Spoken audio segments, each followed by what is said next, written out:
Hey everyone, welcome to another Furious Fourcast one-shot episode where we do a quick take on a single game. My name is Scott Grill and I'm flying solo this time with Telltale Games, The Walking Dead, Episode 2, A House Divided. And I know what you're saying. You're the Furious Forecast. Where are the other three? Well, Jen, Robert, and Max haven't played this and I've got some things to get off my chest. Now, I'm going to try to keep this as spoiler-free as possible, but you may have wanted to already play Season 1. Stay tuned though, as I will be giving away a Steam code for The Walking Dead Season 2 towards the end.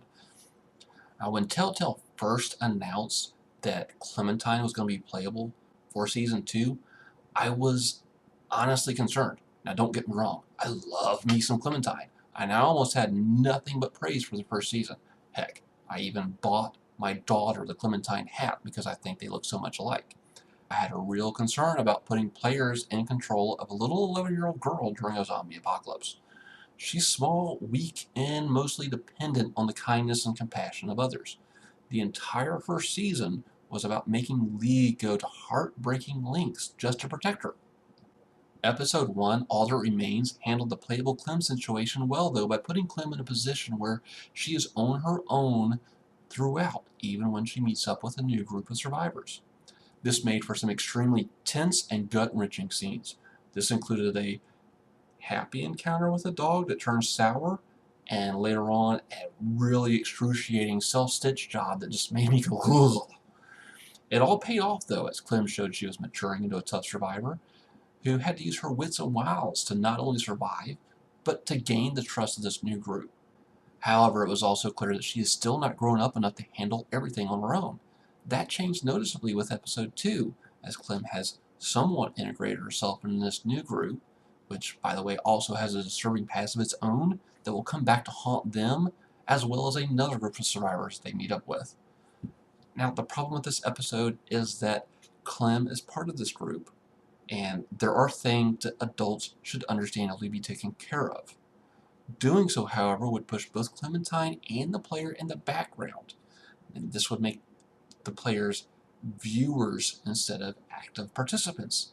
Now, this would either make for a horrible game experience or force Telltale to make another character playable. Instead, they created a series of contrived events, sandwiched in between an excellent opening scene and a harrowing final scene. It's as if all the adults of the group suddenly became dependent on the 11-year-old for tasks both big and small in order to keep the player involved. For example, Alvin complains that his pregnant wife needs food from the shack that he's sitting right next to in one scene. If this had been Season 1, this would have made sense for Lee to go to the shack and maybe let Clementine tag along.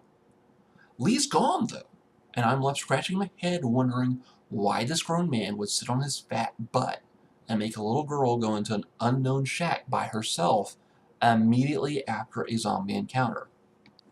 Another example is closer towards the end when the one character who knows how to turn off a machine that will attract zombies unexplainably walks away to take care of another task.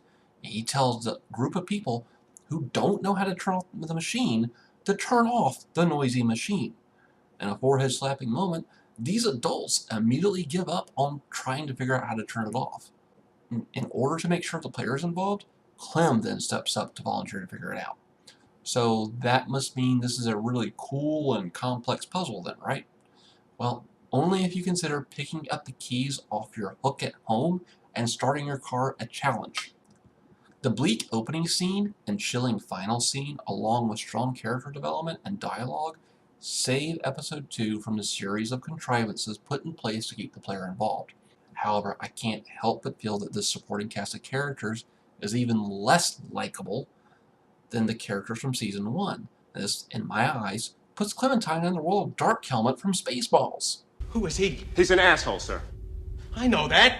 What's his name? That is his name, sir. Asshole. Major asshole. And his cousin? He's an asshole too, sir. Gunner's mate, first class, Philip Asshole. How many assholes we got on this ship anyhow? Yo! I knew it. I'm surrounded by assholes. This is also the first episode this season where bizarre glitches reared your ugly head. In one scene, a character's body was completely missing for a brief moment, leaving a gun floating mysteriously in the air. Also, the game disappointingly did not save any of my choices once I completed the episode. Now I'm afraid I'm going to have to take another playthrough just so I can get that carryover of my choices to episode 3. I know I sound overwhelmingly negative toward episode 2, A House Divided, but that's only because Telltale set the bar so high with the first season of The Walking Dead. There's still some tough and interesting choices to be made, and the setup to episode 3 is fantastic. I just hope Telltale finds less contrived ways of keeping the player involved. The Walking Dead Season 2, Episode 2, A House Divided, is available now on the Xbox 360, PlayStation 3, and Steam. If I had to give a buy, sell, or skip judgment for this episode, I would have to say buy, only because at this point I'm so invested in the story, I have to see where it goes. I have to find out what's the setup to the next episode. So if you're in a similar situation, go ahead and buy it. Go ahead and pick up the Season Pass. Speaking of which, Telltale Games was kind enough to give a Season Pass for Steam to us to share. So we're going to be giving that away randomly to subscribers. So go ahead and click on the YouTube channel subscribe button, and we're going to randomly choose a winner and notify them by next Wednesday, March 12th. Thank you for your time. Thank you for watching. I hope you enjoyed this. My name is Scott Gorilla, and you can follow me at Scott Gorilla on Twitter or ATL Games Examiner on Facebook. You can also check out my writings at examiner.com. Now, we are the Furious Fourcast, and you can find us at furiousfourcast.com.